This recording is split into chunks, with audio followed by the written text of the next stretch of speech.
Bonsoir à tous, vous qui nous suivez un peu partout sur les réseaux sociaux. Nous nous retrouvons encore une fois ce soir pour parler d'un nouveau thème dans le cadre de nos webinaires Citizen Lake que nous organisons déjà depuis bientôt quelques mois. Alors aujourd'hui, nous allons traiter d'un thème assez spécifique, assez spécial. Alors, il s'agit de l'éducation. L'éducation qui est la base de tout, mais l'éducation qui également permet de construire une société. Dans une société où nos sociétés connaissent en ce moment de profondes transformations qui affrontent les archaïsmes et menacent la modernité, les limites intramuros de la connaissance tombent. Les comportements sont aussi éprouvés dans leur cadre de référence traditionnel. Aujourd'hui, tous les diagnostics des problèmes de notre monde renvoient à l'éducation, c'est-à-dire la façon de transporter un être vers un autre état. L'éducation, par son manque ou déficit, est indexée comme étant la cause de la faillite civilisationnelle et aussi en même temps adoubée comme devant l'éducation que l'historien du développement endogène, je peux savoir, de Zedov Kizerbo, définissait comme étant le logiciel de cette machine à calcul qui programme donc l'avenir des sociétés. Et c'est une façon de dire que c'est en fait par l'éducation que les sociétés se transforment, se préparent à faire face aux enjeux contemporains. Alors donc, c'est ce thème important que nous allons aujourd'hui aborder et nous l'aborderons sur plusieurs plans. Nous l'aborderons en termes de en quoi l'éducation peut être un levier de transformation sociale, mais également cette éducation peut aussi permettre et favoriser la renaissance africaine. Et cela nous amène bien évidemment à revoir peut-être les paradigmes de base du système éducatif, qui, comme nous le savons, est un système qui est quand même un héritage de la colonisation, même si on dit que Jules Ferry avait réussi la révolution de l'école en France en la démocratisant, mais aussi en amenant la laïcité. Est-ce qu'il ne faudrait pas aujourd'hui encore révolutionner cette école, cette révolution même de Jules Ferry dans un paradigme plus africain?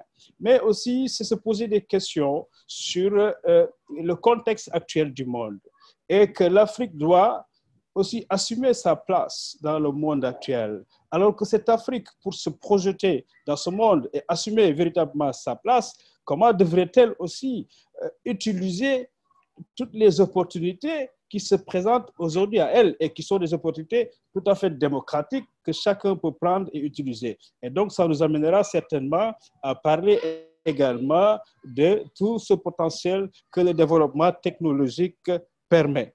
Alors, pour traiter ce sujet qui est un sujet bateau, c'est vrai, nous n'avons pas beaucoup de temps. Nous n'avons pas beaucoup de temps parce que c'est un sujet vaste. Mais nous n'avons pas beaucoup de temps parce que nous avons invité aujourd'hui deux personnes qui sont en réalité des réservoirs de savoir en ce qui concerne l'éducation. Parce que ce sont des personnes de ce qu'on ne présente plus qui ont occupé vraiment toutes les fonctions dans le système éducatif, mais aussi au-delà. Qui ont vécu ce système dedans, mais qui l'ont aussi vécu de dehors. Je commencerai par le doyen, bien évidemment, Monsieur Mamadou Ndoye, que tout le monde connaît, peut-être moins la jeune génération, parce qu'il fut ministre de l'alphabétisation d'abord, ensuite de l'éducation de base, il y a quelques années, avant de faire une carrière internationale. Mais c'est quelqu'un, donc une cheville ouvrière du système éducatif sénégalais, et à qui nous allons demander tout simplement de se présenter à vous et de vous saluer. Monsieur Ndoye, bonsoir. Bonsoir, je salue tout le monde et je vous remercie de m'avoir invité.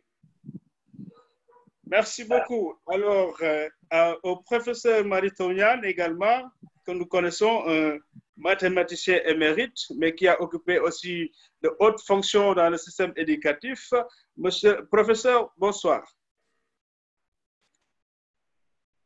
Bonsoir Iliman, bonsoir mon grand frère Mamoudou Ndoye et bonsoir à tous les participants et à toutes les participantes à cette rencontre.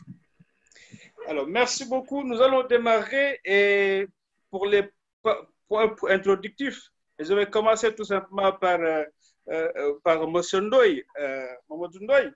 Mamoudou Ndoye, vous qui avez été au cœur de ce système, et aujourd'hui, donc l'éducation étant ce qu'elle est aussi, comment vous l'appréciez? Assez rapidement, quel diagnostic pouvez-vous faire des politiques éducatives au Sénégal et en Afrique de façon générale, et aujourd'hui dans le contexte actuel du Covid également, où on voit que le système éducatif a été aussi beaucoup impacté. Mais comment appréciez-vous donc cette actualité et quelles leçons pouvez-vous partager avec les Sénégalais et aussi nos décideurs à partir d'une lecture que vous faites de cette situation? Concernant le diagnostic des systèmes africains d'éducation, je crois que pour l'essentiel, c'est caractérisé par 3 ou 4 éléments. Le premier élément, c'est le fait que le système éducatif n'arrive pas à couvrir les besoins d'éducation et la demande d'éducation en Afrique, aussi bien au niveau des enfants que des adolescents et des adultes. La deuxième caractéristique principale, c'est que pour ceux qui réussissent à entrer dans le système, il y a un deuxième défi majeur, c'est de rester dans le système. Car à peu près 30% de ceux qui entrent au début en sortent avant d'achever l'enseignement primaire, sans compter ceux qui sortiront plus tard. Troisième défi, ceux qui achèvent le primaire, c'est-à-dire ceux qui arrivent à la fin du cycle primaire, parmi eux, 1 sur 2 réussit les compétences minimales en lecture, en calcul et en écriture. Quatrième et dernier élément, les problématiques des curricula scolaires sont très peu en rapport avec les problématiques qui se posent dans la vie et dans les sociétés africaines. Voilà un bref diagnostic. Merci beaucoup, M. Ndoye. Alors, je viens maintenant au professeur Maritou Niane pour lui permettre également d'introduire son propos à partir de cette observation, cette analyse qu'il peut avoir du système éducatif de façon générale. Un système éducatif pour lequel on dit dépenser beaucoup de nos revenus, hein, du peu que nous avons, mais qui en même temps a des difficultés à produire des citoyens compétents pour trouver facilement de l'emploi et également impulser un développement. Mais quelle est votre appréciation par rapport à cela, professeur Maritou Niane? Merci beaucoup. Alors, je pense qu'il y a le professeur Ndoye a déjà souligné une question, c'est la demande et l'offre de formation. Il suffit de regarder quelques chiffres. Si nous prenons l'Afrique avec 1 milliard plus de 200 millions d'habitants, et si nous regardons la question de je dirais la question de l'alphabétisation, on peut remarquer qu'en Afrique, les États qui ont un taux d'alphabétisation à plus de 80%, c'est 13 États sur 54. Et ceux qui ont moins de 50%, ils sont 23 États. Si vous prenez juste l'Asie, vous avez sur 50 États, 38 États qui ont un taux d'alphabétisation de plus de 80%. Ceci déjà vous montre un déséquilibre très important. La question fondamentale, à mon avis, c'est la question de l'accès qui n'est pas réalisé ni au niveau des jeunes, ni au niveau des adultes, ce qui veut dire ni la scolarisation n'est totale, ni l'alphabétisation aussi ne l'est. L'autre question qui est importante, c'est l'alignement de l'offre de formation sur les besoins de l'économie, de la société, de manière générale. Et il n'y a pas cet alignement. Et il faut juste souligner, si nous prenons la plupart des pays d'Afrique, la priorité principale, c'est l'agriculture. Et jusqu'à récemment, l'offre de formation en agriculture, que ce soit au niveau moyen, secondaire, et cette question qui est toujours liée à cet alignement, ce sont les ressources naturelles et leur valorisation. Et là encore, l'offre de formation correspondante n'y est pas. Et si nous prenons les pays dits francophones et anglophones, une question naturelle vient à l'esprit, puisque l'éducation, c'est aussi la formation de l'individu, de l'homme, c'est sa formation en tant que citoyen, c'est sa formation en tant qu'acteur de la société. L'absence de l'utilisation des langues nationales ou la faible utilisation des langues nationales dans ce processus de formation. Donc, voilà un peu quelques aspects. Et le dernier c'est la technologie. L'utilisation de la technologie dans le processus de formation. La technologie, il y a eu quelques expériences. Au Sénégal, on se souvient de la méthode CLAD. Mais de manière générale, la technologie n'est pas au cœur du dispositif de formation.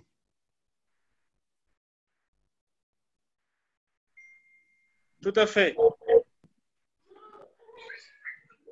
Alors, merci beaucoup, professeur. Donc, je reviens à M. Mamadou Ndoye pour lui dire, donc, ces questions, éléments évoqués par le professeur nous renvoient effectivement au droit fondamental à l'éducation en Afrique. Mais aujourd'hui, quelle appréciation faites-vous de ce droit à l'éducation? Est-ce que déjà dans une société comme la nôtre, où on utilise seulement cette langue étrangère qui est le français, qui n'est pas compris par la majorité des Sénégalais, on peut parler véritablement d'effectivité de ce droit? Et, à mon avis, le facteur linguistique demande un peu plus d'espace de discussion. Je me limiterai donc dans ma réponse à l'heure actuelle en ce qui concerne votre question sur le droit à l'éducation. Le droit à l'éducation repose sur 3 piliers. Le premier pilier, c'est l'obligation. L'obligation pour l'État d'assurer l'offre d'éducation à tous les enfants sans exception, y compris aux enfants qui ont des handicaps, même les enfants qui ont des déficits mentaux ont droit à l'éducation et l'État a l'obligation de leur assurer l'offre adaptée à leurs besoins. Cette obligation s'étend aux familles, c'est-à-dire aucune famille ne peut refuser que son enfant accède à l'éducation. C'est une obligation aussi, et une obligation légale. Et de ce point de vue, l'obligation de l'État comme l'obligation des familles pose problème. Deuxième pilier du droit fondamental à l'éducation, c'est l'universalité et qui découle de l'obligation. On ne peut laisser un seul enfant en dehors de l'éducation. Et des pays qui l'ont compris ont dès le début mis comme priorité d'avoir tous les enfants à l'école sans exception. L'Afrique, malheureusement, considère qu'elle a le choix d'attendre. alors qu'elle n'a pas le choix. L'universalité de l'éducation est absolument indispensable pour assurer le droit à l'éducation. S'il n'y a pas universalité, ça signifie qu'il y a une partie à qui vous refusez un droit humain fondamental, donc à qui vous refusez la dignité humaine. Troisième pilier, c'est l'effectivité dont vous avez parlé. L'effectivité, ce n'est pas seulement dans l'accès. C'est lorsqu'on accède, est-ce qu'il y a effectivité de l'apprentissage? Et cette effectivité de l'apprentissage demande d'abord de résoudre un premier problème, c'est la rétention des élèves. Si les élèves abandonnent de manière précoce, ils n'apprennent rien à l'école et ils n'ont pas réalisé le droit à l'éducation. Deuxième condition d'effectivité, c'est qu'ils réussissent les apprentissages minima. S'ils ne les réalisent pas, l'effectivité du droit à l'éducation n'est pas là. Or, sur tous ces trois piliers, l'Afrique a des problèmes. Vous avez identifié des problèmes sérieux. Et moi, je vais interpeller le professeur Marito Niane sur les solutions pour arriver à ce droit à l'éducation, professeur. Quelle voie devrait être celle de l'Afrique aujourd'hui? Alors, je pense qu'il y a d'abord une volonté politique parce qu'il faut que les gouvernements mettent des ressources à la disposition de ce secteur-là. L'autre élément qui est sous-jacent, je considère que la question des langues utilisées pour transmettre la formation est essentielle. Et c'est en ce sens-là que pour moi, les langues nationales, particulièrement pour la petite enfance, ont un rôle à jouer. J'ai récemment vu, avec l'expérimentation qui est faite au Sénégal, le rapport de ARED qui souligne que au niveau des, par exemple, des mathématiques, les élèves qui ont suivi un cours, qui ont eu une formation bilingue, c'est-à-dire langue nationale français, lorsqu'ils arrivent au CM2, sont en général de meilleur niveau que les élèves qui ont eu une formation unique en langue française. Et surtout, moi, ce qui a attiré mon attention, c'est le niveau de compétence en mathématiques des élèves bilingues qui est meilleur en général que le niveau en mathématiques des élèves spécialement formés en français. La question de la langue, à mon avis, est très importante. Et au Sénégal, nous avons plusieurs questions liées aux langues de formation. Lorsqu'on aborde cette question, traditionnellement, nous parlons seulement de la langue française. Nous oublions que dans notre pays existe depuis des siècles et des siècles une formation qui a même précédé la formation en langue française, c'est la formation en langue arabe. Et ensuite, évidemment, l'utilisation des langues nationales. Et ces questions-là, je pense qu'il nous faut assez rapidement les aborder parce que, à mon avis, le système éducatif francophone de manière générale, mais celui anglophone aussi, n'est pas de ce point de vue-là meilleur. C'est un système de formation, d'éducation qui est disciplinaire.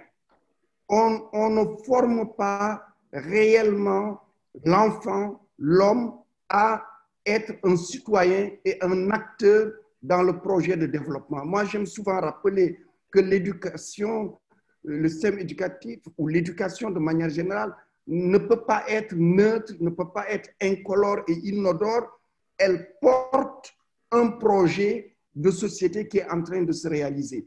Et nous faisons comme si l'éducation était neutre.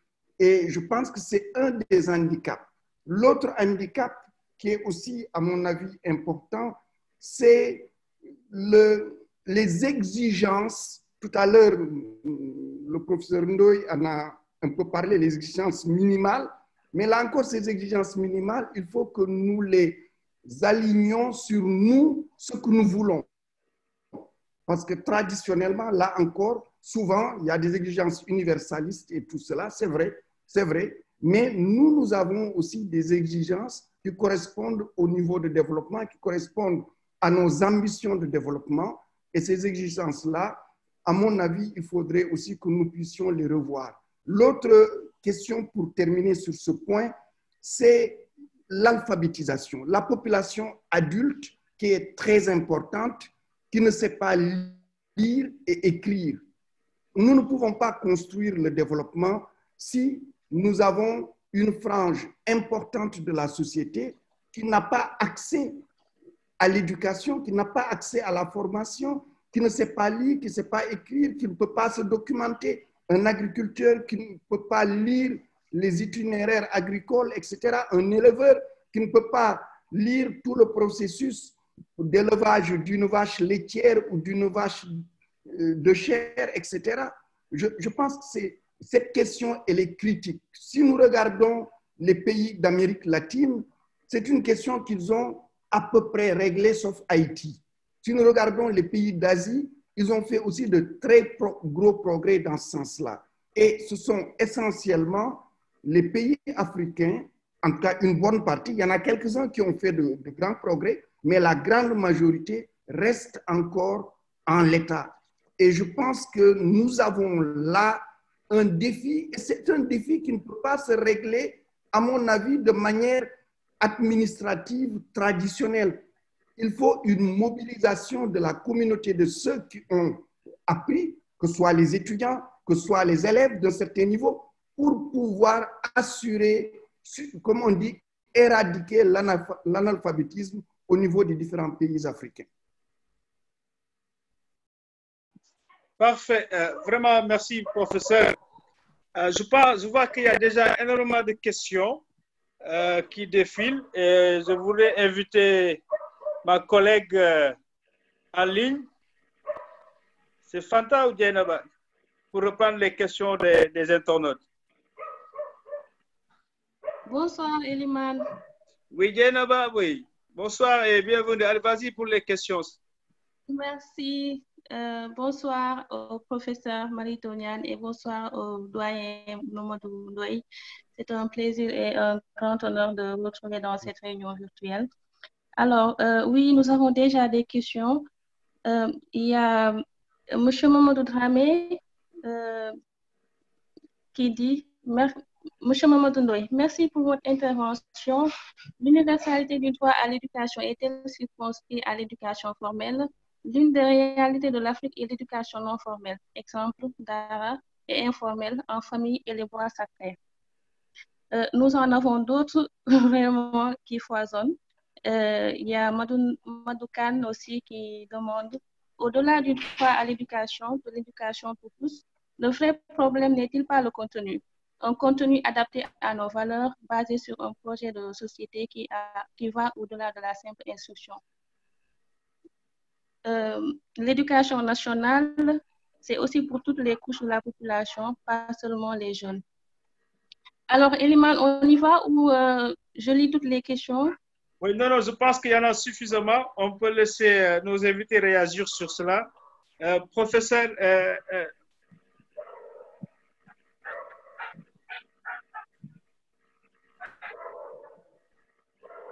Monsieur Ndoye, est-ce que vous pouvez réagir à ces premières questions? Oui. Vous souhaitez que je réagisse sur quelle question? Alors, il y a eu, c'est vrai, une crielle de questions qui ont été posées sur l'éducation formelle et informelle, par exemple. Ou bien oui. Allez-y. Ma réflexion sur le sujet, c'est que précisément, l'Afrique ne mobilise pas toutes les ressources éducatives à sa disposition. L'école formelle ne représente qu'une de ces ressources. Il y a nombre de ressources éducatives dans la société, dans les entreprises artisanales, industrielles, agricoles, etc. Par conséquent, si l'Afrique veut répondre à des besoins éducatifs immenses et qu'elle veuille se contenter des ressources du seul système formel, c'est pourquoi, généralement, nous avons des problèmes et le problème est très évident en ce qui concerne la formation professionnelle.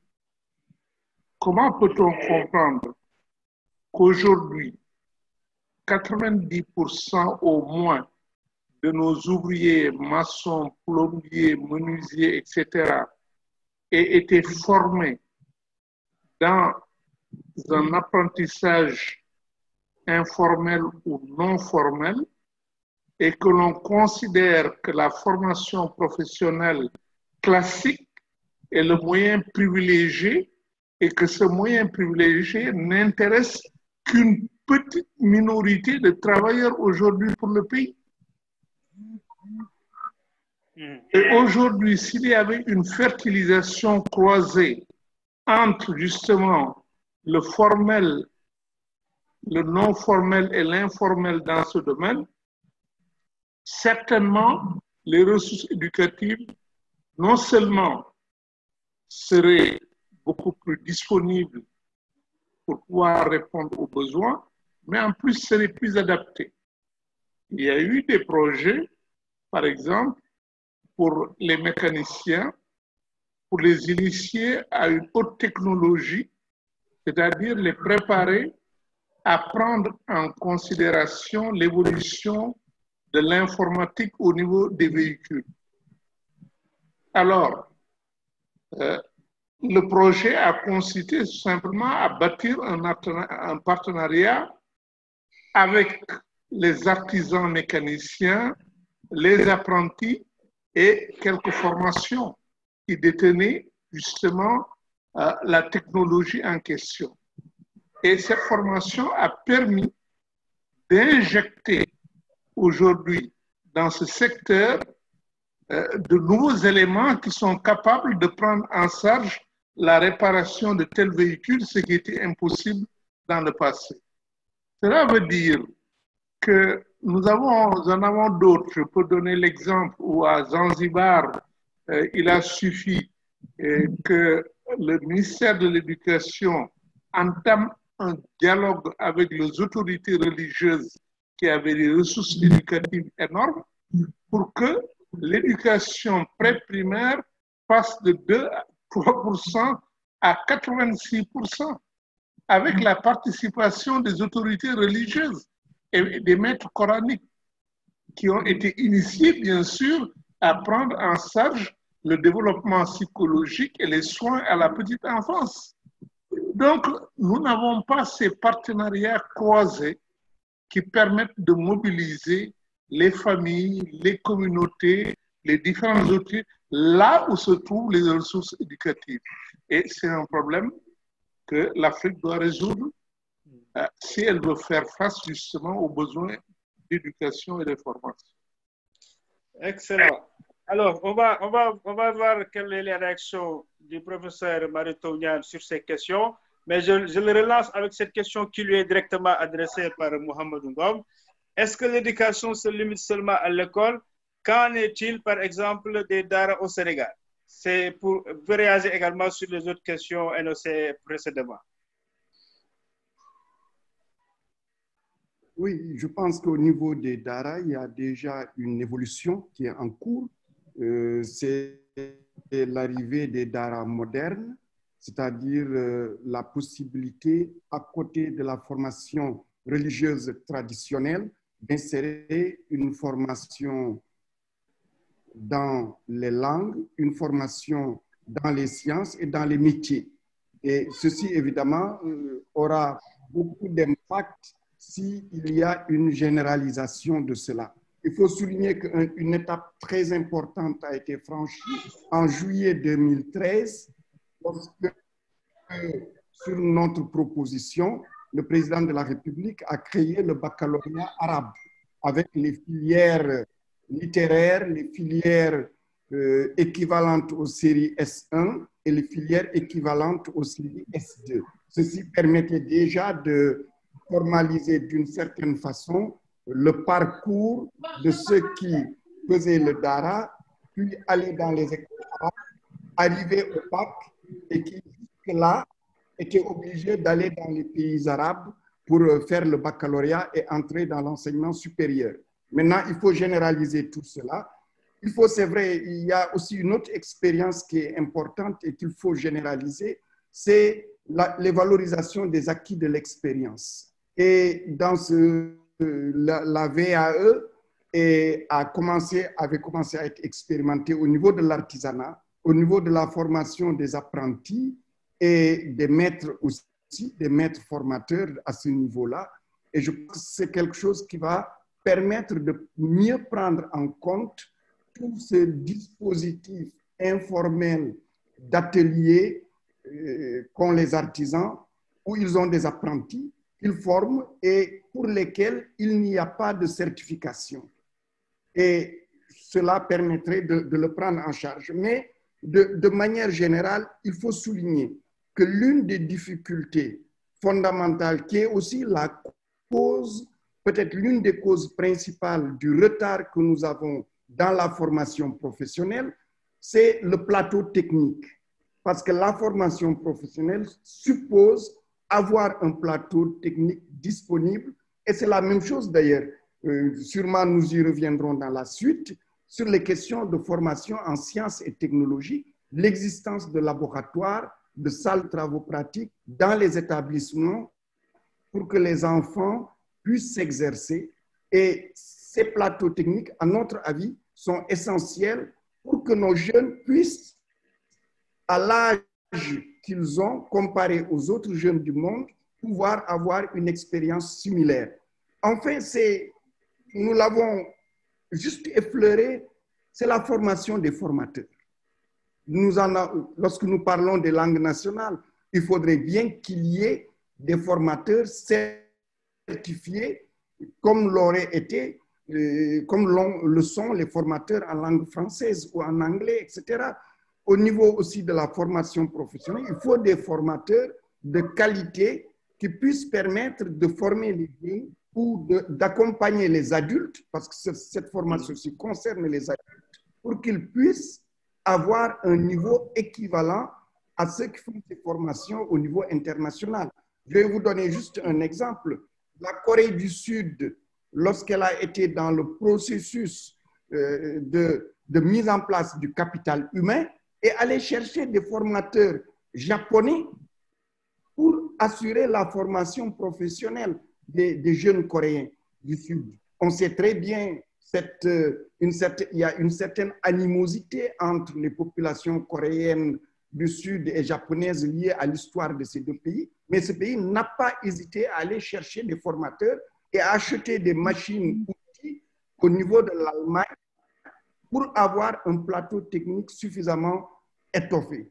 Donc, je pense que le plateau technique est très important, la formation des formateurs est importante et aussi une politique, parce que tout ce que nous disons ici, sa base, c'est avoir une politique clairement définie de l'éducation et de la formation et des objectifs à atteindre liés à ce qu'on attend de cette formation. Et enfin, c'est la formation des individus. Notre système, et ça j'aime le répéter, je ne cesserai de le répéter, nous avons un système qui ne forme pas des citoyens, qui ne construit pas l'engagement patriotique des citoyens au service de la société. Vous prenez les Américains, vous y allez, vous voyez tout ce qui est fait autour du drapeau, autour d'événements, etc. Tout cela, c'est forger l'amour des États-Unis d'Amérique. Vous allez en Chine, nous avons un certain âge, nous avons vu la révolution culturelle en Chine, mais même aujourd'hui encore, cette formation, elle est là.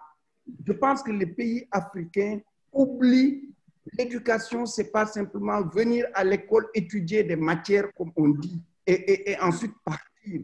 Non, c'est pour former aussi les compétences et c'est l'individu qui est un élément du collectif qui construit le pays et la société. Excellent. Alors, il y a énormément de questions vraiment, mais comme on a accusé beaucoup de retard, on va avancer et dire, Monsieur Ndoye, sur la base de ce que vient de dire le professeur, qui interpelle sur aussi un projet donc éducationnel, et vous qui parlez souvent et aimez cette notion de renaissance africaine, comment donc on devrait pouvoir construire sur le contexte, sur les enjeux du moment, pour aller justement vers une éducation qui soit au service de la renaissance africaine. Et ces questions sont aussi prises en charge par certaines interpellations comme Abdourahmane Diouf qui nous parle de la problématique centrale. Est-ce qu'elle n'est pas celui d'une appropriation insuffisante de l'école par la société? Également la question inévitable du financement endogène du système pour garantir ne serait-ce qu'une souveraineté dans la définition de nos curricula.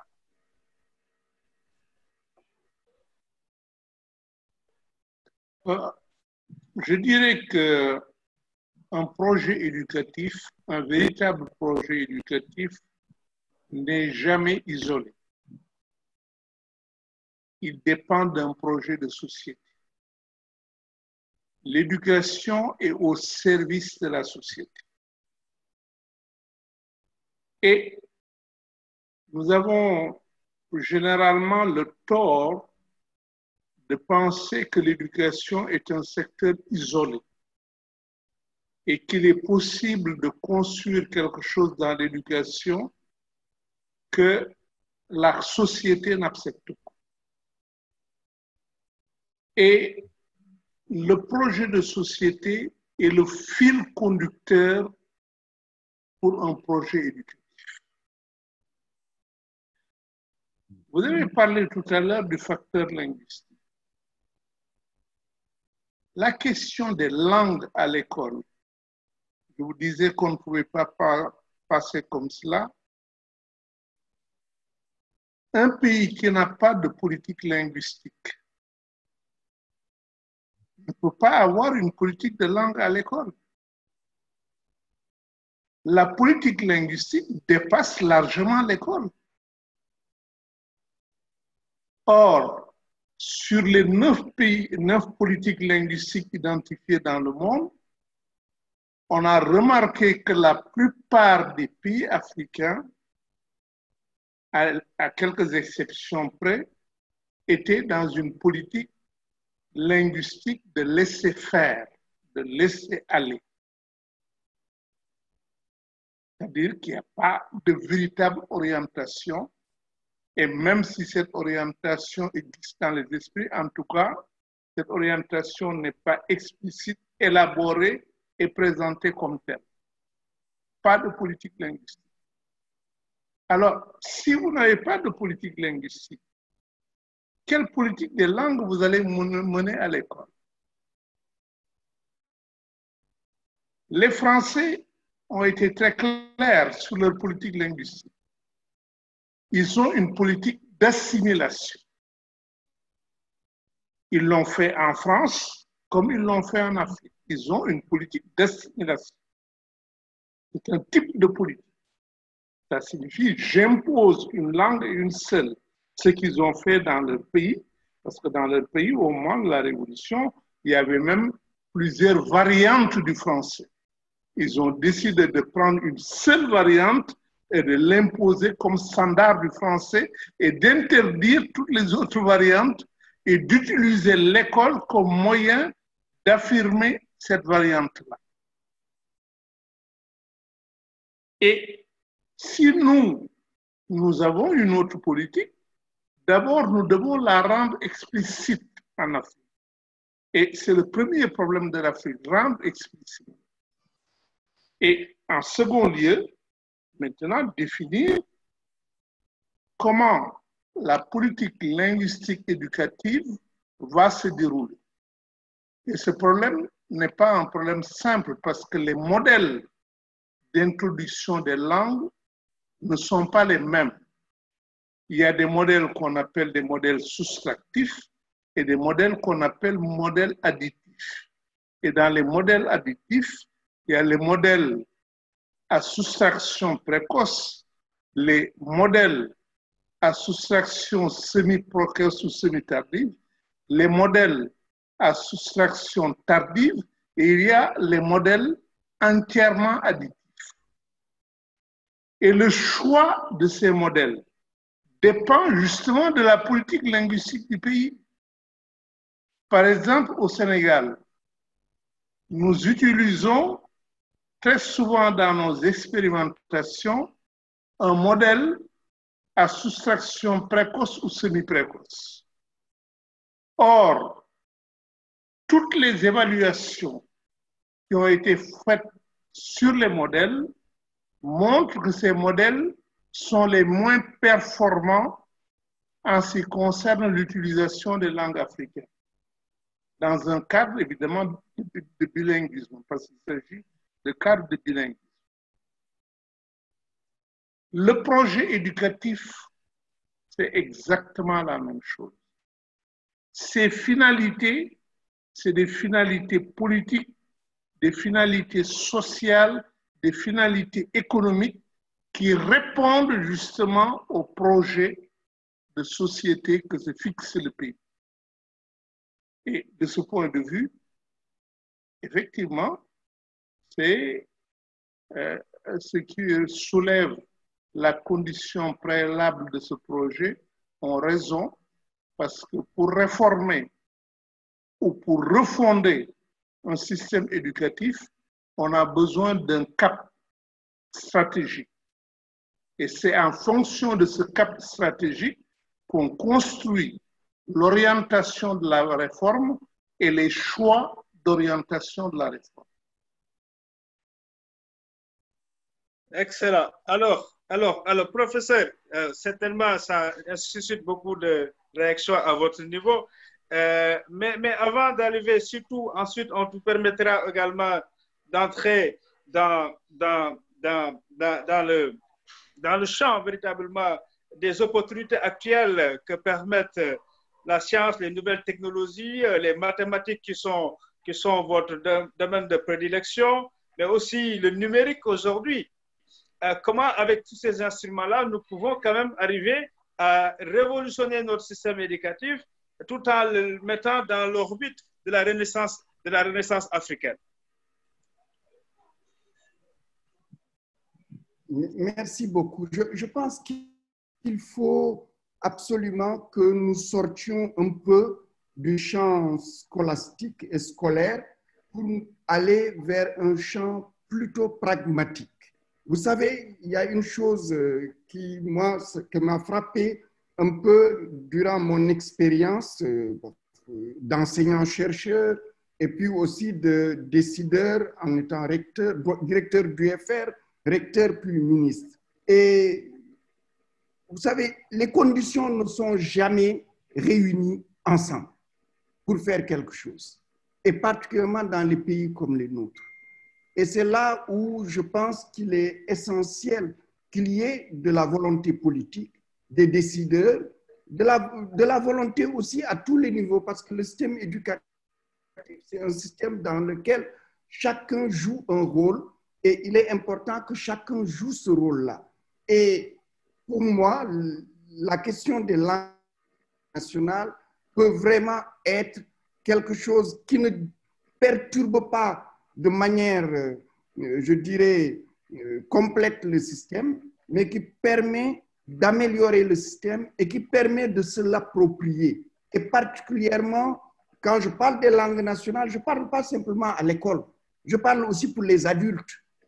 Voyez-vous la contradiction dans laquelle nous sommes ici au Sénégal? Vous vous levez le matin, jusqu'au soir, même si vous êtes dans l'administration, si vous êtes dans le privé, faites le pourcentage de l'utilisation du français et des langues nationales.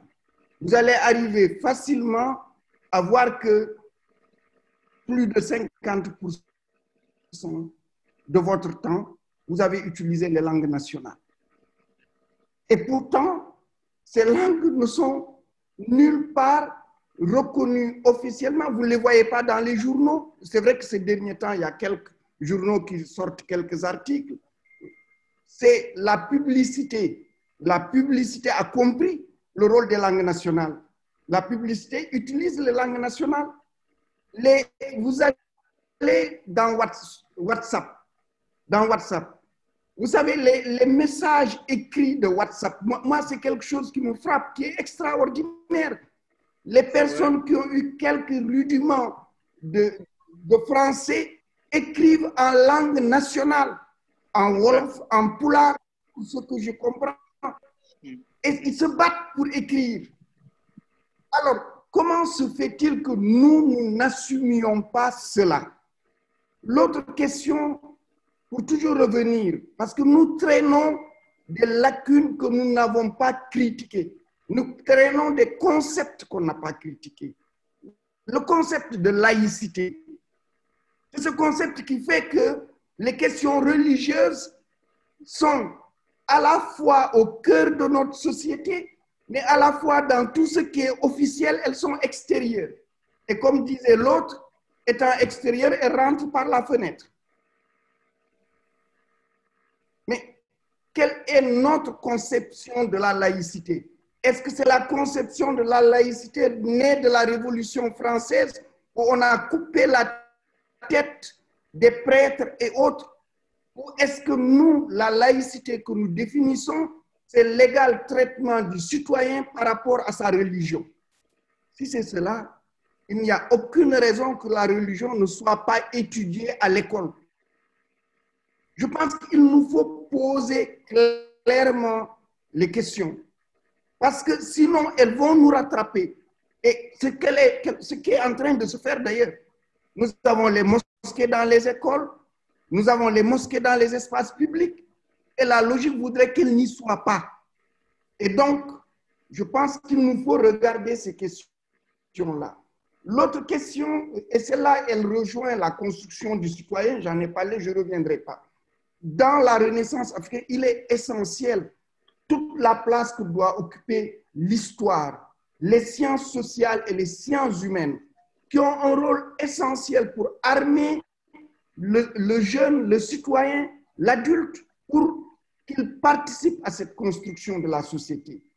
Mais, vous savez, pour réaliser des objectifs de développement, il faut la science. Et c'est à ce niveau-là que je fais un plaidoyer très important pour les sciences de base. L'enseignement des mathématiques, de la physique et de la chimie, de la biologie et de l'informatique.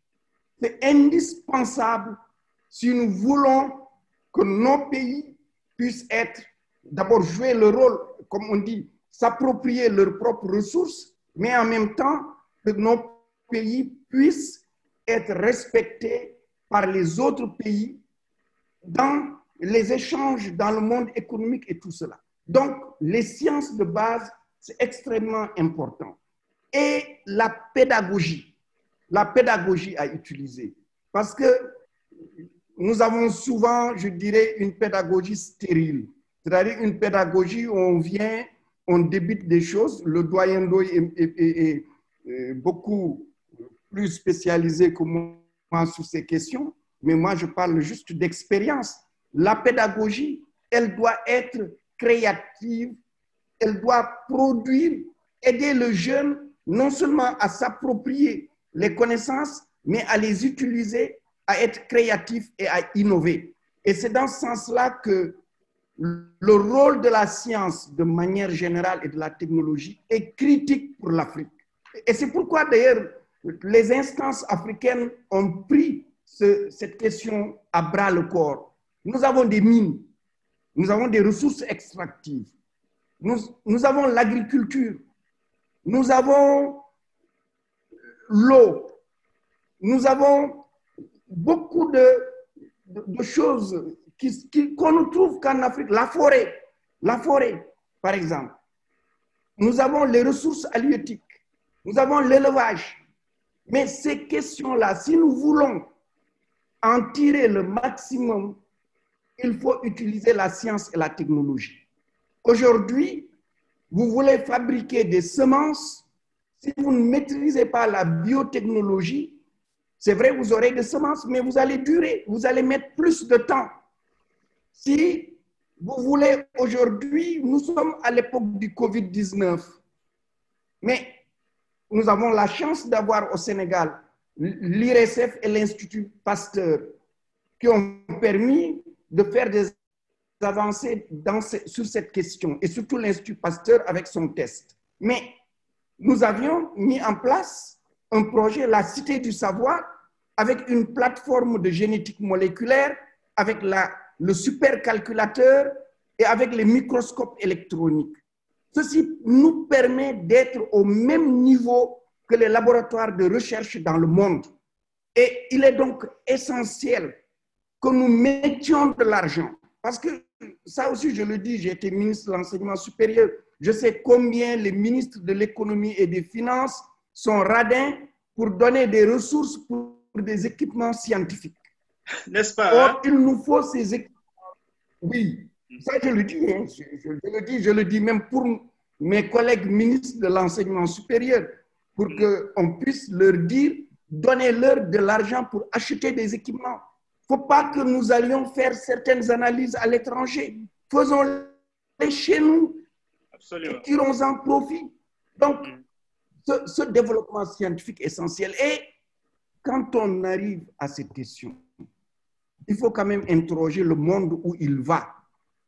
Aujourd'hui, nous sommes dans un monde qui, chaque jour, montre la domination d'une, je dirais pas d'une science, parce que c'est quelque chose de mixte, où il y a beaucoup de choses à la fois, mais qu'on appelle le numérique, qui est en train d'envahir le monde entier. Et l'Afrique a un atout. L'atout de l'Afrique, c'est sa jeunesse. Mais cette jeunesse, elle ne sera un atout, elle ne sera, je dirais, un capital que parce qu'elle sera formée. Formons les jeunes dans ces sciences nouvelles qui sont en train d'envahir le monde et de montrer combien le monde dans 5 ans, 10 ans va changer. Il ne faut pas que 1960 revienne. René Dumont disait que 1960, l'Afrique est mal partie. On est en 2020. Il ne faut pas que quand nous arriverons à 2025, 2030, qu'on se rende compte que l'Afrique est encore mal partie sur la question du numérique. Excellent. Excellent. Alors là, vous ouvrez la brèche qui nous permet d'aller vers le troisième point où on s'interroge sur les politiques éducatives pour relever les défis contemporains. Mais je voulais demander à Dieynaba, parce que je vois qu'il y a énormément de questions. Mais ces questions-là vont être relayées, sont même en train de l'être sur les réseaux sociaux, sur Twitter, sur Facebook, surtout sur Twitter, pour continuer le débat avec nos intervenants. Alors, Dieynaba, est-ce que tu as 2 questions que tu peux juste choisir et les relayer à nos intervenants? Oui, Eliman, effectivement, les questions foisonnent, elles sont vraiment pléthoriques. Il y a une question de monsieur, monsieur Mamadou Ning, qui est assez similaire de celle de monsieur Moustapha Ndiaye, qui demande le programme pilote Djangando, qui est l'enseignement des STEM et de la culture générale en langue nationale avec des résultats probants, n'est-elle pas une alternative crédible? Face à la nécessité ou plutôt l'option de réorienter nos systèmes éducatifs vers les STEM, quelle stratégie pour motiver nos jeunes élèves à aller vers les sciences? Quelle vision et orientation pour que l'éducation et l'enseignement soient les moteurs de notre développement à l'heure de la mondialisation et la massification? Oui, alors, je pense que le professeur Barreto a développé dans cet aspect-là, mais est-ce que, M. Ndoye, vous avez quelque chose à ajouter sur ça? Sur quoi? Sur les 2 questions, mais surtout la dernière concerne surtout les STEM, comment donc construire à partir des STEM, par exemple. C'est-à-dire que... Disons que dans ce domaine, nous avons une grande faiblesse et un grand retard en Afrique. Aujourd'hui, si nous prenons les sciences et les mathématiques dans l'enseignement primaire, leur enseignement reste très, très faible. Et l'enseignement reste très faible parce que la plupart, malheureusement, des enseignants ne sont pas préparés à développer ce que j'appelle la compréhension conceptuelle des mathématiques et des sciences. Or, dans les bases de l'éducation scientifique, il y a non seulement l'observation, la capacité d'observation, une capacité aussi d'expérimentation qui se fait pas, on n'a pas besoin de laboratoire. Si vous écoutez la radio scolaire tous les jours, vous verrez qu'il y a des possibilités avec des objets quotidiens de développer des expérimentations très intéressantes au niveau primaire. Je suis en train de parler au niveau primaire. Et tout cela développe l'esprit scientifique. Mais l'esprit scientifique, c'est aussi le raisonnement logique. Or, ce raisonnement logique n'est pas très éduqué dans l'enseignement des mathématiques. Très souvent, l'enseignement des mathématiques, comme j'ai l'habitude de le dire, se réduit à apprendre des solutions types à des problèmes types, au lieu de développer, disons, la recherche de solutions, au lieu de développer la mobilisation du raisonnement, au lieu de développer la mobilisation de l'analyse. Et la compréhension conceptuelle est décisive à ce niveau. Et c'est ce qui nous manque le plus dans notre enseignement de base. Dans notre enseignement de base, il y a beaucoup de mécanismes qui sont importants et qu'il faut mettre en place. Mais les seuls mécanismes ne font pas l'éducation de l'esprit scientifique. Il faut aller au-delà de l'installation des mécanismes. Et c'est un des problèmes que nous avons avec l'enseignement. Et ce problème, s'il n'est pas résolu, il ne sera pas résolu au niveau de l'enseignement supérieur. Je l'ai toujours dit. C'est au niveau inférieur qu'il faut d'abord résoudre les questions d'enseignement des sciences, des mathématiques et de la technologie pour qu'une fois arrivé dans le supérieur, les bases soient là pour que les étudiants puissent s'orienter dans ce domaine. Mais si les bases ne sont pas là, les étudiants ne pourront pas s'orienter dans ce domaine. Et donc, il faudra se battre non seulement au niveau de l'enseignement supérieur, mais aussi au niveau des cycles inférieurs pour donner plus de place et surtout plus de pédagogie à l'enseignement des sciences et des mathématiques. Absolument. D'accord. Merci, M. Ndoye. Mais je ne veux pas ne pas bâtir également sur cette question d'Alpha Dia, en fait, qui nous interpelle sur aussi les questions de gouvernance. Le professeur Marito a parlé un peu tout à l'heure de certaines réalités, mais vous-même qui avez été à l'origine des réformes importantes, on se rappelle donc l'introduction du corps des volontaires dans l'éducation de base. Cette question, alors, quelles sont les difficultés que vous avez, vous et d'autres qui vous ont succédé et d'autres qui viendront, en réalité, qu'on a pour vraiment faire des réformes qui puissent être des réformes qui transforment de façon durable notre système éducatif?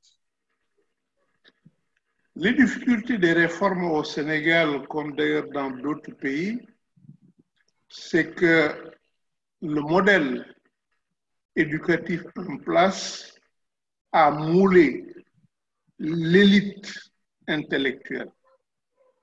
Et pour cette élite intellectuelle, généralement, les standards d'éducation se trouvent dans le modèle en place. Et c'est pourquoi, à chaque fois, il y a des résistances actives ou passives, ouvertes ou cachées. Parce que, en réalité, comme on a abordé tout à l'heure, prenons la question des langues nationales. La réforme sur les langues nationales se heurte à ça, y compris à des résistances passives. Tout le monde sait que l'utilisation des langues nationales facilite les apprentissages de base, accroît les performances des élèves. Tout le monde sait, y compris dans le domaine mathématique et des sciences, que lorsqu'on a ces bases-là dans sa propre langue, c'est-à-dire lorsqu'on a l'habitude d'utiliser sa propre langue comme instrument de conceptualisation et comme instrument d'abstraction, sa propre langue, ça permet d'aller plus loin dans l'enseignement des sciences, des mathématiques, etc. Mais tout cela, on le sait. Mais pourquoi n'arrive-t-on pas jusqu'ici à implanter cela? Pourquoi les résistances calent tout cela? Et ce n'est pas seulement au Sénégal, c'est en Afrique et notamment en Afrique francophone. C'est vrai qu'en Afrique anglophone, il y a le problème de l'anglais, mais généralement, les systèmes là-bas sont beaucoup plus ouverts. Je veux dire parce que le système anglophone, c'est généralement une gouvernance locale beaucoup plus poussée, alors que le système francophone a été toujours une gouvernance centralisée et dont nous avons hérité. Et les réformes dans ce cadre-là sont des réformes souvent difficiles. On a la résistance de l'élite. Et c'est surtout l'élite qui pose problème par rapport à de telles réformes. Oui, professeur Mary-Teuw Niane, vous avez fait aussi, je crois, 7 ans au ministère de l'Enseignement supérieur. Vous avez initié pas mal de réformes également, même dans le cadre de la gouvernance. On se rappelle les contrats de performance avec la Banque mondiale, etc. Mais professeur, on aimerait avoir aussi votre point de vue sur les difficultés que vous avez à faire aboutir ces réformes-là de façon peut-être structurelle. Mais est-ce que finalement, c'est des réformes qu'il nous faut ou bien un changement total de paradigme pour véritablement réinventer notre système éducatif et particulièrement au niveau de l'enseignement supérieur?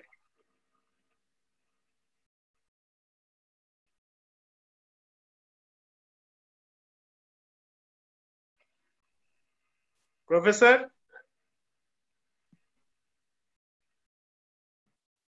Allô, professeur? Voilà. Je disais que je n'ai pas sans doute la fin de votre intervention. En fait, pour oui, je peux dire, le système éducatif sénégalais est... Allô? Je peux venir sur la fin.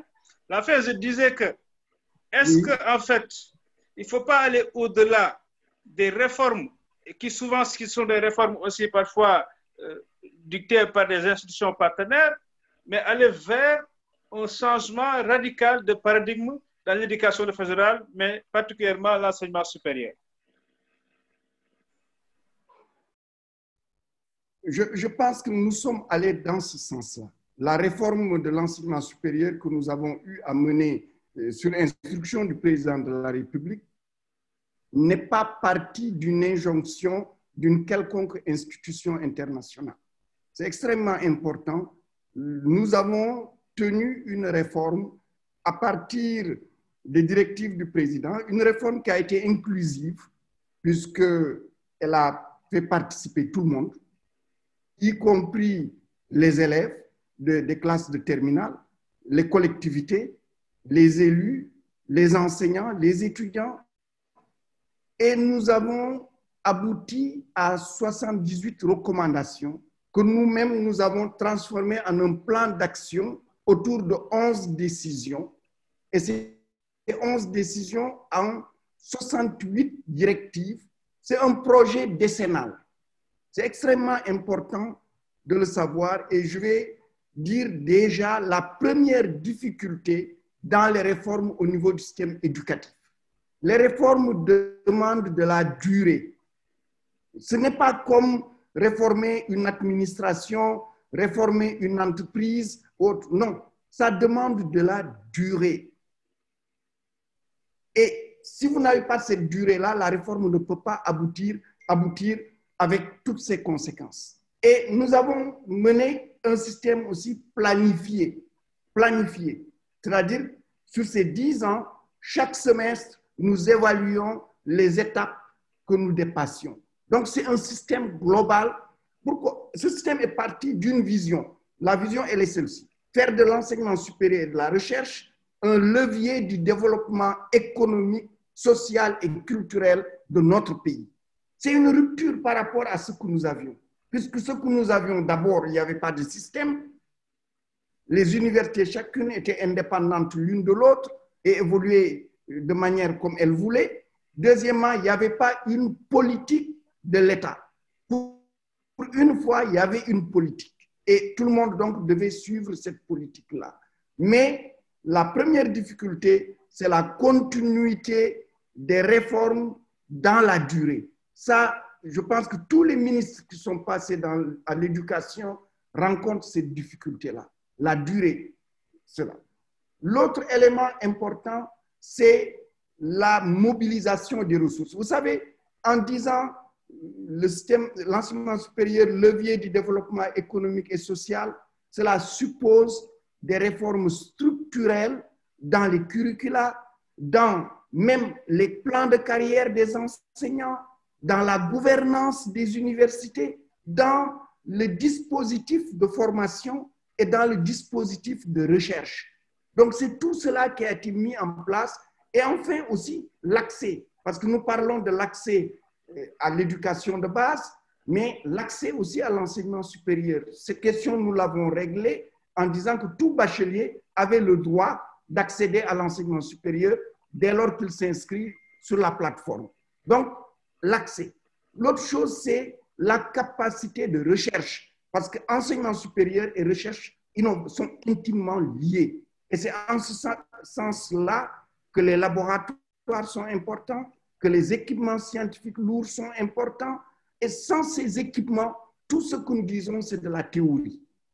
Et c'est pour ça qu'on avait commencé à équiper le supercalculateur, les microscopes électroniques, un réacteur nucléaire de recherche, la plateforme de génétique moléculaire et bien d'autres choses. Et ensuite, c'est de former dans les sciences qui sont les sciences qui ont pignon sur rue aujourd'hui. Et c'est dans ce sens-là que, comme j'ai dit, l'intelligence artificielle, le big data, la cybersécurité, la génétique moléculaire, la biotechnologie, la physique nucléaire, la physique de l'espace, la nanotechnologie sont indispensables. Quand on dit ces choses-là, certains qui ne connaissent pas ces disciplines se disent, mais oulala, nous on a même parfois des problèmes de manger, pourquoi investir sur ces choses-là? Attention, c'est indispensable. Si nous ne le faisons pas, nous n'allons pas demain, mais nous avons du pétrole et du gaz, nous avons des phosphates, mais nous voulons que ces matières premières nous appartiennent. C'est-à-dire, pour cela, il faut que nous les transformions.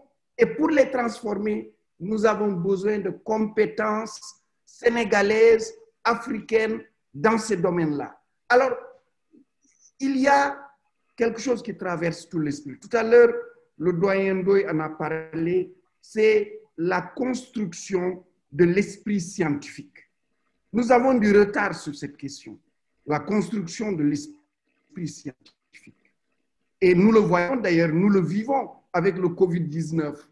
Parce que quand une partie, on ne fait pas de sondage. J'aurais aimé qu'on fasse un sondage pour demander aux Sénégalais, est-ce que la Covid-19 existe? J'ai peur d'être surpris qu'on ait une frange de la population qui puisse dire, elle n'existe pas. Ou est-ce que les mesures barrières sont utiles? Pour cela, il est indispensable, et ça c'est l'école qui le peut, forger l'esprit scientifique. La formation mathématique est très importante à ce niveau-là. Ce n'est pas simplement l'outil pour les sciences, ce n'est pas simplement le langage pour les sciences, mais c'est aussi la méthode. La méthode. Et cette méthode, elle est utile aux juristes, elle est utile aux littéraires, elle est utile à tout le monde. Mais pour avoir cette méthode, il faut avoir des enseignants bien.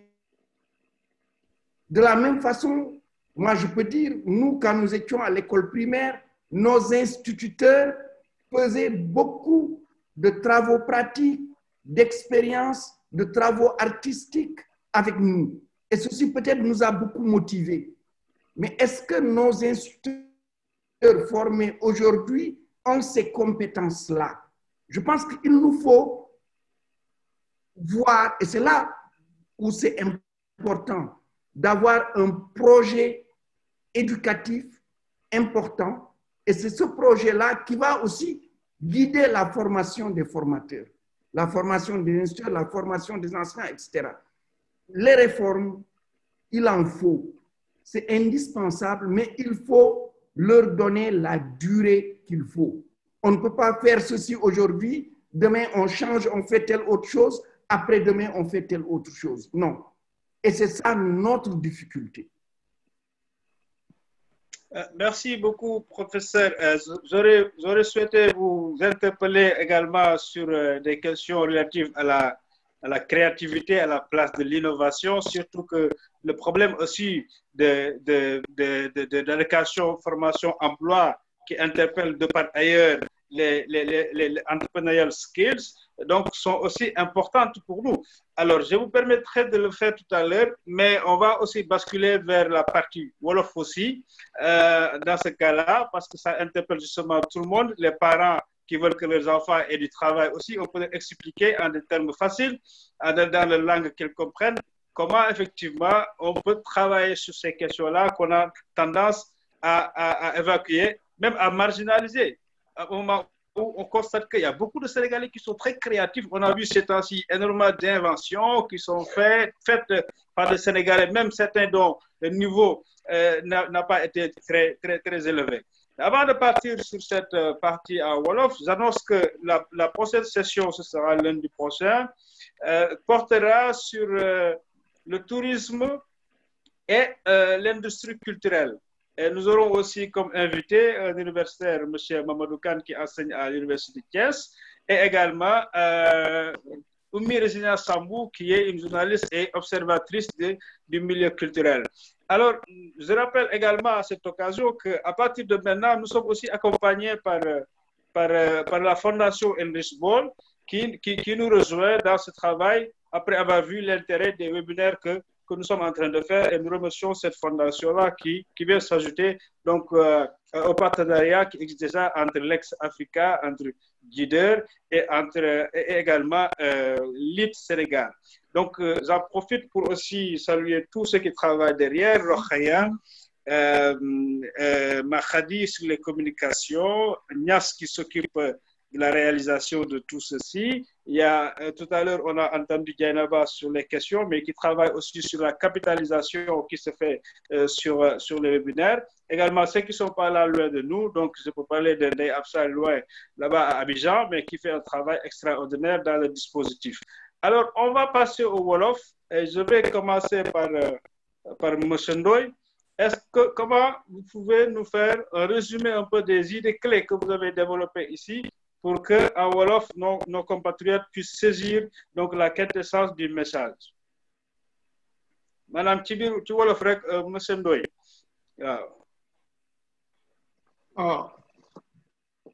Dañuy ci Afrique naka lañu war a tabaxaate école ci samay xalaat tabaxaat boobu dafa war a song li nga xam ni mooy gàllankoor école bi fi mu nekk sa loolu mi jóge fi école soqeekoo ci Afrique ndax école bi ñu yore léegi du école boo xam ni mi jóge sunuy maam école bi dañu ko indil sa ñi ko indi woon dañ ci am seen yéene bopp yéene bi ci jiitu moo doon naka lañuy fexe ba am ay àndandoo nit ku ñuul yoo xam ni dañ leen di dimbali ci liggéeyu colonisation bi maanaam ay alliés ñaareel bi moo noonu dañu wax ni bi ñuy samp école bi bëgguñu école bi law trop ba ñëpp jot ci ndax bëgguñu askan wi yeewu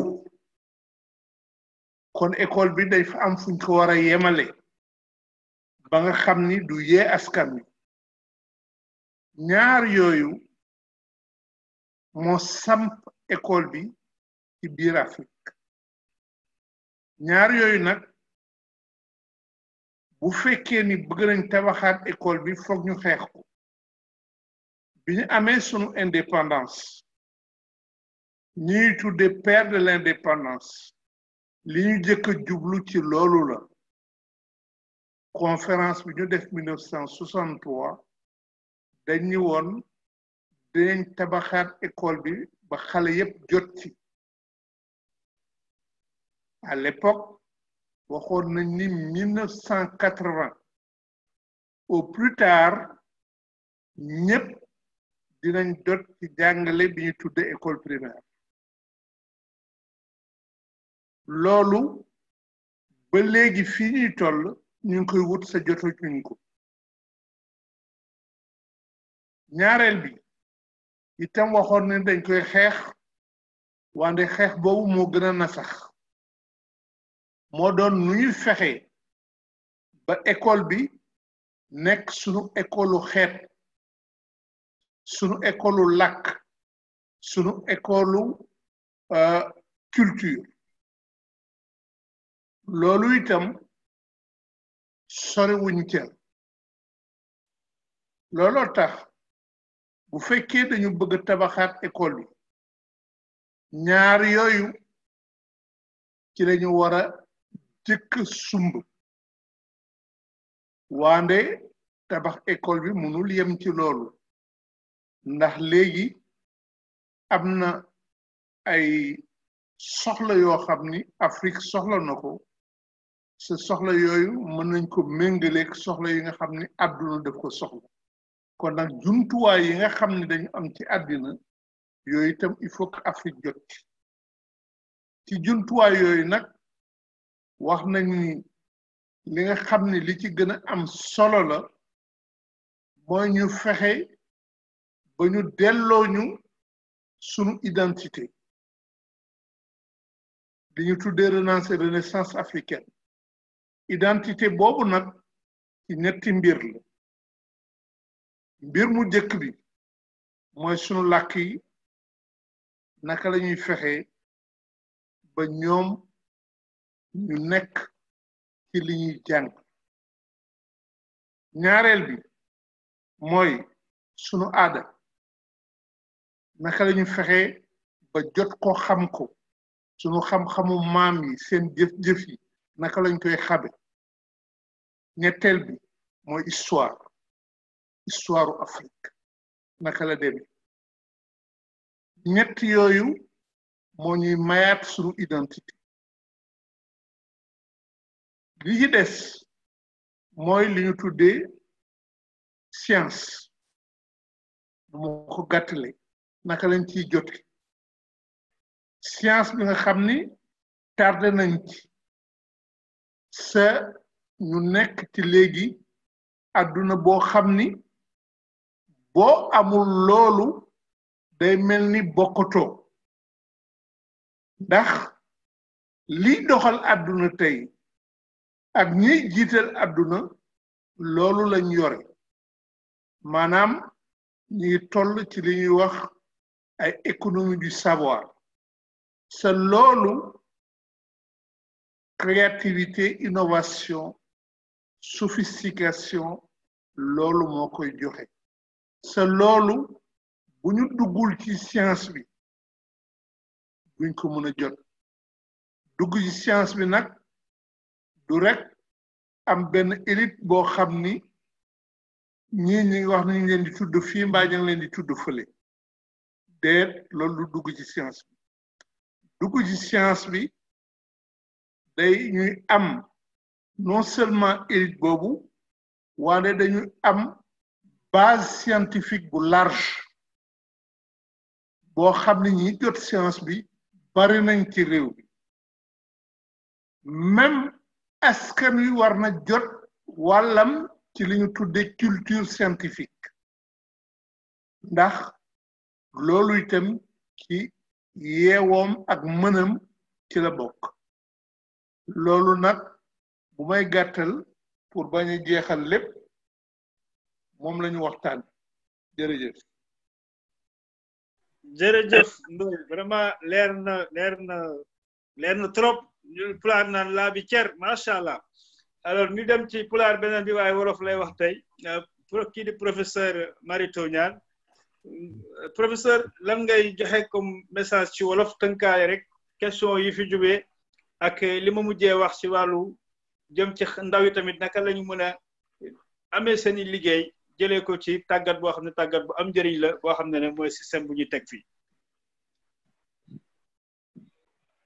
waaw lii professeur Mamadou Ndoye wax barewul lu ma ciy teg ndax tënk na lu bare ci mbir mi ndax boole suñu làkk mu nekk làkk boo xam ni dañ cey jàngale xam-xam dañu cey xalaate xam-xam dañ cey gëstu xam-xam boole ko làkku tubaab yi day nekk lu am solo trop te dana yombal xale bi duggam ci biir daara yi école yi duggam tamit ci xam-xam yu bees yi nga xam ni du loo xam ni da koy gis ci biir kër gi du loo xam ni da koy gis su nekkee ak papam ak yaayam ak mbokkam yi loolu làkk yi suñu làkk yi da ci am solo trop beneen bi moo di tamit jàng bi dafa mel ni li ñu gën a faratal mooy jàng ñu ne kii kat day jàng dictée lii kat day jàng rédaction lii kat day jàng calcul opération lii day jàng problème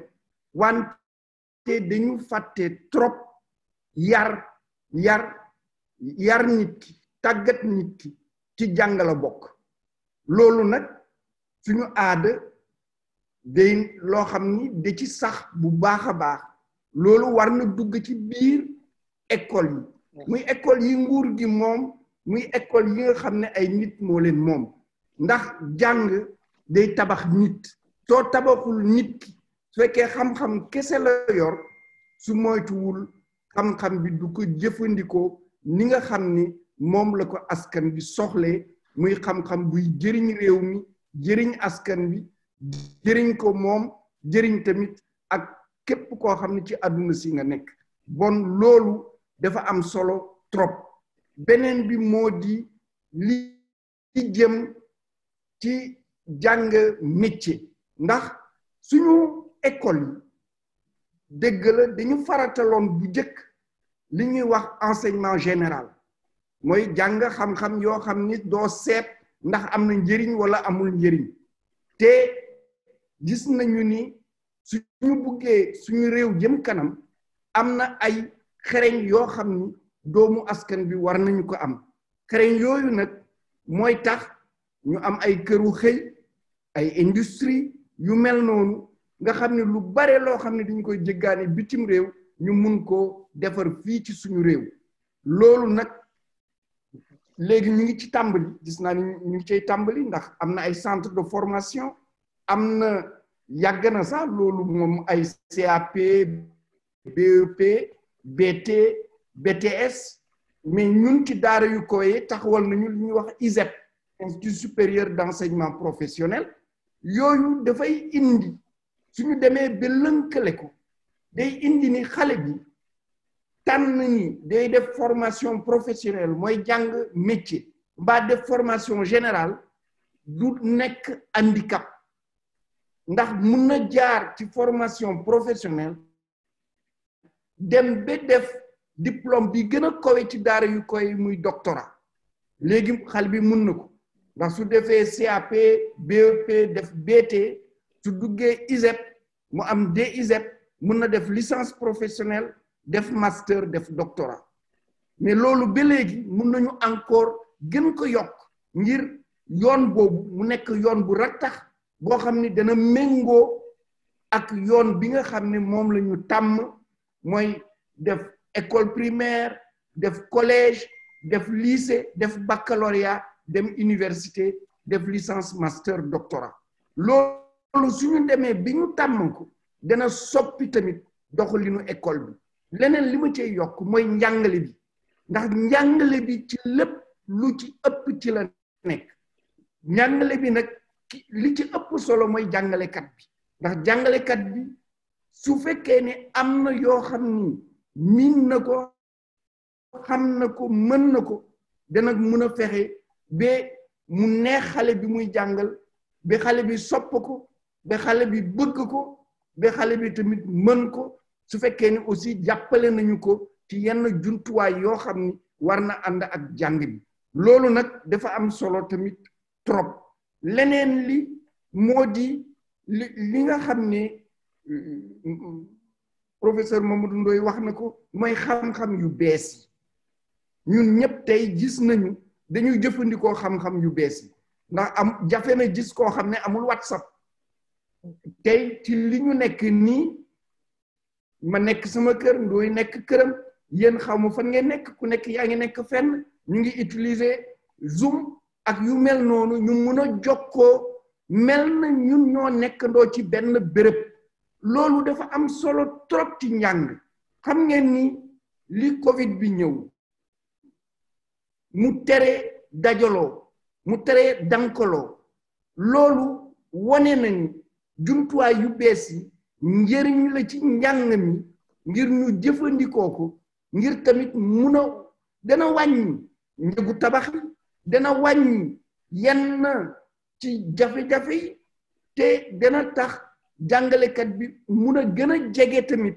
ki muy jàngal bon jëfandikoo jumtuwaay yu bees yi ci njàng mi tamit dana mottali lu bare moom la ñuy wax enseignement numérique wala enseignement à distance lu mel noonu dana yokk bu baax a baax surtout réew mu mel na réewu Sénégal nga xam ni bare la wu ñu ay jàngalekat yu mag mbaa bare la wu ñu ci yenn xam-xam yi ñu ko mun jàngale ñooñu danañu séddoo njàng mi ba ñu mun ko wasaare ci réew mi yépp loolu lu mel na université virtuelle du Sénégal ak yu mel noonu am na solo ci Afrique ngir yokk xam nga ndax suñu jëlee Inde réew mu mag la boo xam ne population sorewul ak population Afrique mais Inde jëfandikoo na jumtuwaay yooyu yu mel noonu jëfandikoo na télévision jëfandikoo na rajo jëfandikoo na tamit li ñuy wax ni enseignement à distance loolu yëpp day wàññi ñàkk mën bind ñàkk mën liir ñàkk mën jëfandikoo yenn xam-xam yi leneen li ma daanelee foofu mooy du suñu nee xam-xam ak jàng du rek xale yi mag ñi tamit ci lañu muy góor muy jigéen ndax su fekkee mag ñi jànguñu mënuñu bind day wàññi doole réew ndax day am lu bare loo xam ne réew mi mun na ko def te doole bi mu am ci nit ñi ni ñu baree loolu du nekk njëriñ ci réew mi moo tax war nañu fexe nit ku nekk nga mun a bind mun a liir mun a jëfandikoo lu mel na mathématique tuuti lu mel na physique tuuti ci sa lakk mbaa ci lakk bu mu munti doon loolu dana yokk réew bu baax ndax suñu seetee rek suñu réew yi ak réewu Asie ak réewu Amérique lu bare lu leen wuutale loolu tamit ci la bon nañu fexe xam-xam yu bees yi surtout nag xam-xamu jumtuwaayu jokkoo yi ñu koy jëfandikoo te tamit ñu mokkal ko te Eliman wax nga ko sànq Covid bi wone na suñu xale yi xariñ nañu bu baax a baax ndax kat fu mel na Pasteur ñoom créé nañu test wante soo jëlee ESP defar nañu ay robot yu mun a jottali ay médicaments yu mun a jottali ay yeneen ay malade te nit du ci def loxoom taxawal nañu tamit lu mel na ay visières yi nga xam ne day aar bët yi aar kanam yi ñi nga xam ne ay infirmiers yu mel noonu ñu def ko ci imprimante 3D yooyu bu ñu nekkee ministre la ñu ci jëndoon fukk jox ko université yi muy Ndar muy Thiès muy Ziguinchor muy Bambey jox ko tamit ñetti école polytechnique yi muy ESP EPT ak IPSL bu Ndar loolu jur na yu mel noonu jur na sax yeneen ak yeneen gis nañu tamit ñi nekk Thiès école polytechnique def respirateur artificiel bon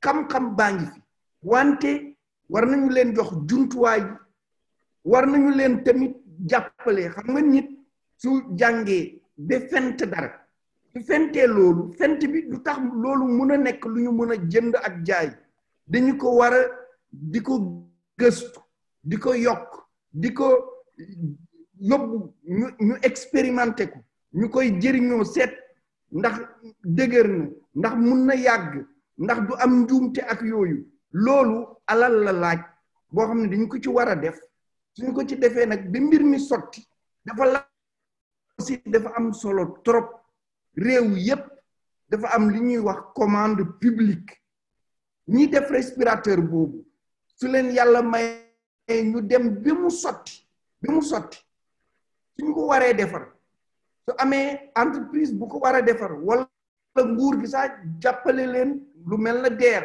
ñu mun a tàmbali di ko defar mais loolu mu ngi mun a sotti su fekkee am na ku koy jënd ki jëkk jënd nag mooy nguur jëndal ko hôpital bi dama misaal loolu rek ngir wane ni créativité ak inventivité ak entrepreneuriat pour ñu mu mun a réussir il faut nguur gi dugal ci loxom di tette ñi koy def di tamit nangu jënd loo xam ni ñi ko def ay nitu réew mi la. Machallah, professeur. Merci beaucoup.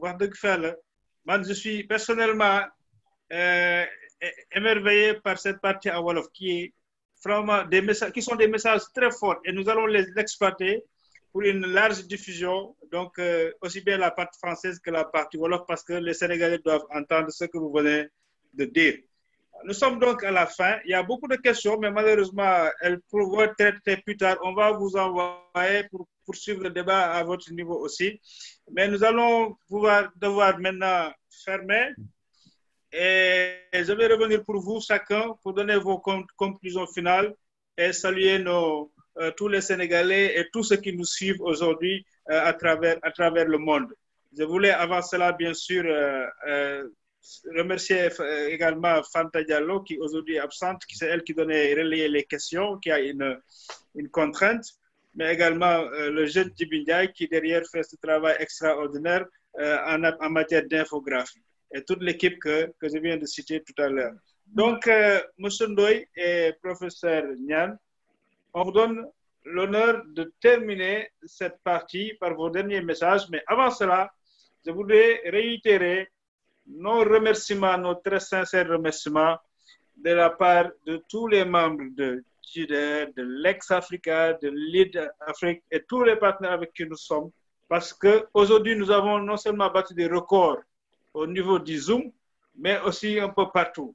Et c'est normal aussi, parce que les deux personnalités que nous avons invitées, tout le monde veut les entendre, parce qu'ils ont énormément de choses à dire et à partager, et ils sont encore dans l'action parce qu'on compte encore sur vous pour que nous puissions relever tous ces défis, et dont le défi le plus fondamental est celui-là dont nous sommes en train de discuter, le défi de l'éducation.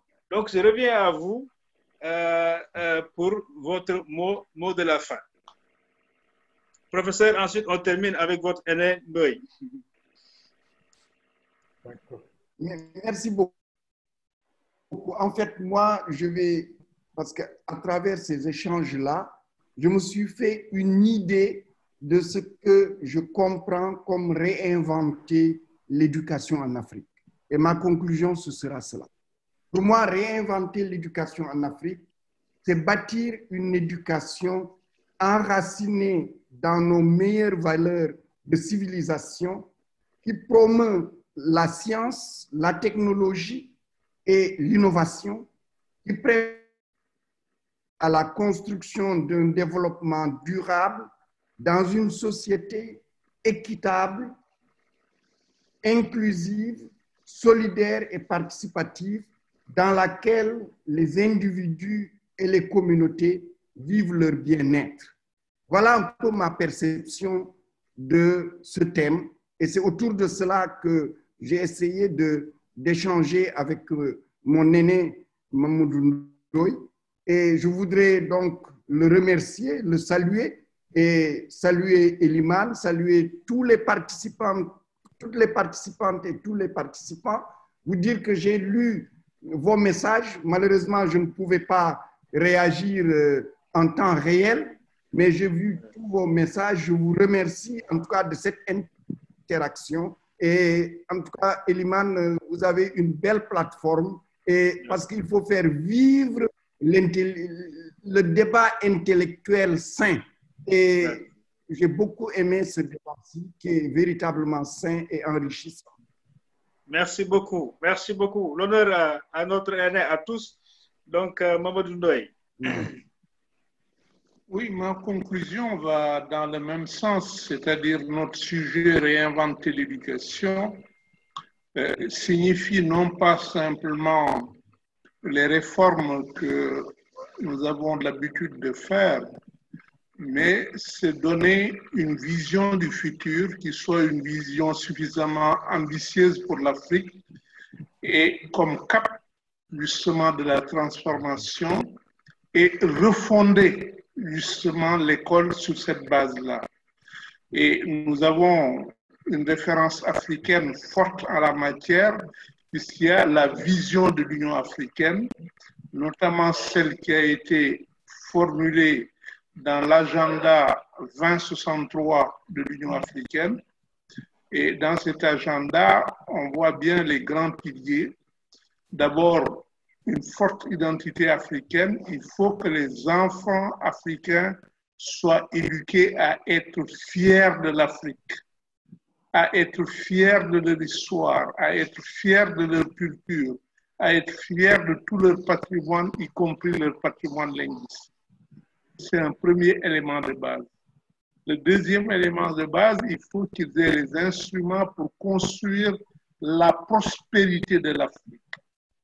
Et cette prospérité passe, comme le disait tout à l'heure notre collègue Marito Nian, par l'appropriation de la science et de la technologie. Nous en avons besoin pour bâtir la prospérité de l'Afrique, pour transformer nos économies, pour moderniser notre agriculture, pour développer un niveau industriel permettant de transformer nos produits sur place et accroître la plus-value de notre économie. L'autre pilier qui est extrêmement important, c'est la paix. L'Afrique est confrontée à tellement de conflits que ceci freine son développement, freine son unité. Et le panafricanisme est un des instruments de cette construction de la paix, mais également le respect de l'autre, la reconnaissance de la diversité des identités, la tolérance vis-à-vis d'autrui et de ce que pense autrui. En somme, la paix est inséparable de la démocratie. Et c'est pourquoi il est absolument indispensable que la citoyenneté démocratique soit également au centre de cette transformation de l'école. Je vous remercie. Merci à vous. Merci à tous ceux qui nous ont suivis. Et bonne soirée et à très bientôt, lundi pour la prochaine édition. Merci. Au revoir.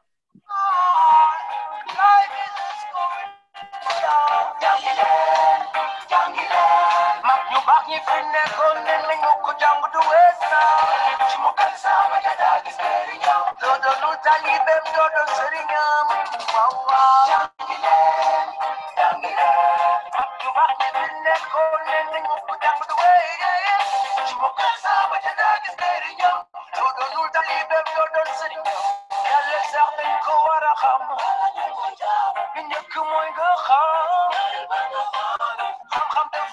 te werte wóor ku jàngantu fexeel ba xarañ ci métier bi nga taamu dig ma dafa yombul te bu ñu xamul tuus yow li ko nangu woote lu ñu nekkul di mut motivé sanku sankaane ñi leen def wéeru waay